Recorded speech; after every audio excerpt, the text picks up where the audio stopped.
Hi animators, this is Christine. This demo is on four-legged animal construction. And I already drew this. This is my second attempt at my video. So this time I have my phone plugged in, so it's going to record. So I'll catch you guys up. So let's see. So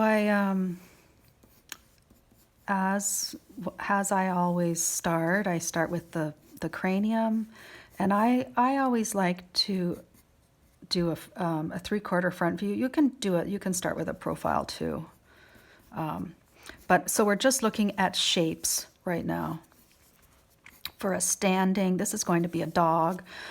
So we don't have to really worry about the ears or not even the muzzle right now. So the main shapes we're concerned about, just making sure that's clear. Okay, so we have the cranium, and then the neck comes down and it attaches to, what I do is I draw another circle, maybe double the size of the cranium, I'd say. And so this is the rib cage. And so what's important to think about is the spine, it goes through the whole animal all the way to the tail. And so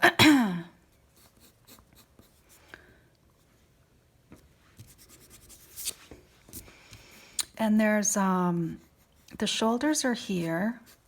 The other important thing is we have there's these joints on the animal's leg. So we tend to, when beginners draw, we kind of go straight down from here, right? But the leg actually attaches way up here where the shoulder is. So just like humans, they have shoulders up near the neck, right?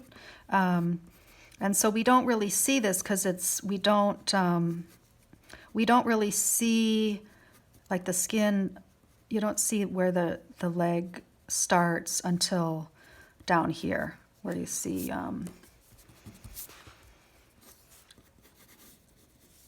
like where the base of their chest is there. So that's important to think about. And then and I'll just draw the other leg back here.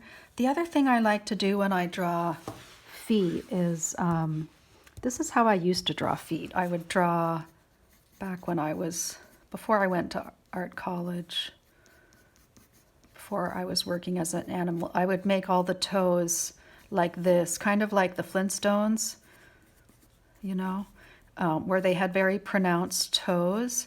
So I just would draw them that way. And what we want to do with animation is we want to simplify everything into shapes. So this foot, what I learned with feet is you can just draw a line kind of like where their footprint is. And so I do kind of a curved line, and then it's nice to do lots of curve against straight kind of lines. So that's a very kind of simple, stylized way to do feet, animal feet. So that one doesn't look totally right, but it's that kind of idea. I don't have to worry about the toes yet either. Okay. And so then, so we have this rib cage, and then we have the pelvis. And let me show you in the book. So humans, we know that our pelvis is upright, but on animals, the pelvis, so on humans, so if this deer is upright, you see that the pelvis is up, but animals, their spines are parallel to the ground. So that means their pelvis is also more or less parallel to the ground.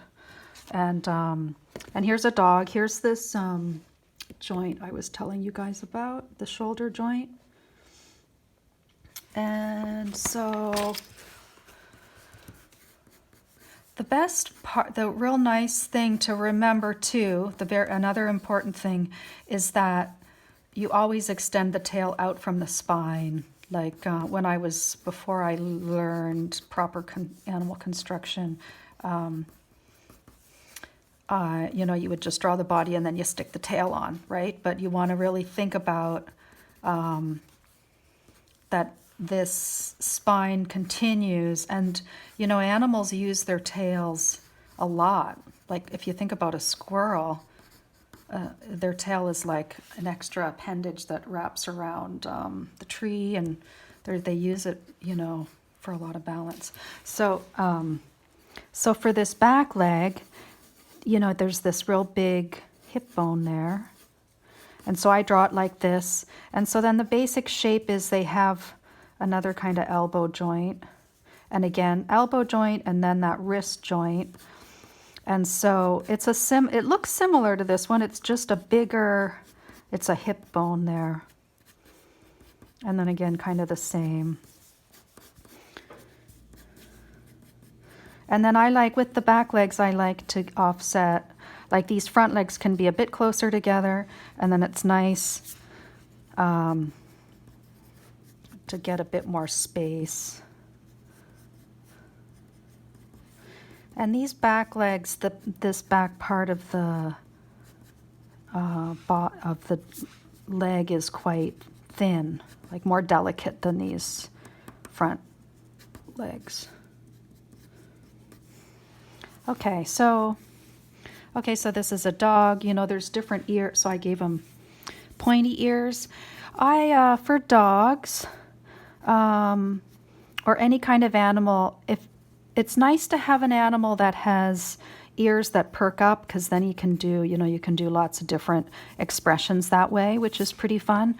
You know, if the dog has long ears like this, they still can move, right? I wouldn't say you'd have to, you still can have some movement, but the silhouette of a dog, like say a Doberman Pinscher, you can really explain quickly what this animal's moods are. And then also the neck, you want to make sure that the neck is curved. It's not just going to go straight down. You want to always look for the curve everywhere. And then you can add fur afterwards. And you don't really want to add fur everywhere. It's like you look for different spots. So you add some fur at the elbow joints. I like a little bit at the rump there, maybe at the shoulders. And here at the chest, you know, animals have, if they have kind of a mane, it's down here, and then a bit furry, you know, furry kind of on their belly a little bit, like a wolf. And then, you know, you guys can add some fur at the top there. So there we go. He's pretty furry. Oh, so let's just give him some eyes and his mouth. You can give him some fur on his chin. Okay, so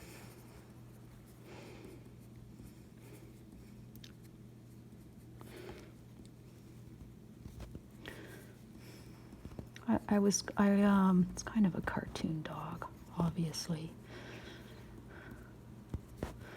But when I do a simple eye, I like to just do what we're trying to show is that there's an eyeball there. So I like to do a line here to show the eyelid. And so we're trying to show mass. And so I basically go like that. And then it's always important to just have some kind of highlight in there. You don't have to show, you can just have the whole eye be black, because a lot of animals you can't always see their pupil. Now on a cat, you know, their eyes, or any kind of reptile, they're more like that. Okay, so there's a very furry dog, very furry. And I'll see you on the next demo. Okay, thanks.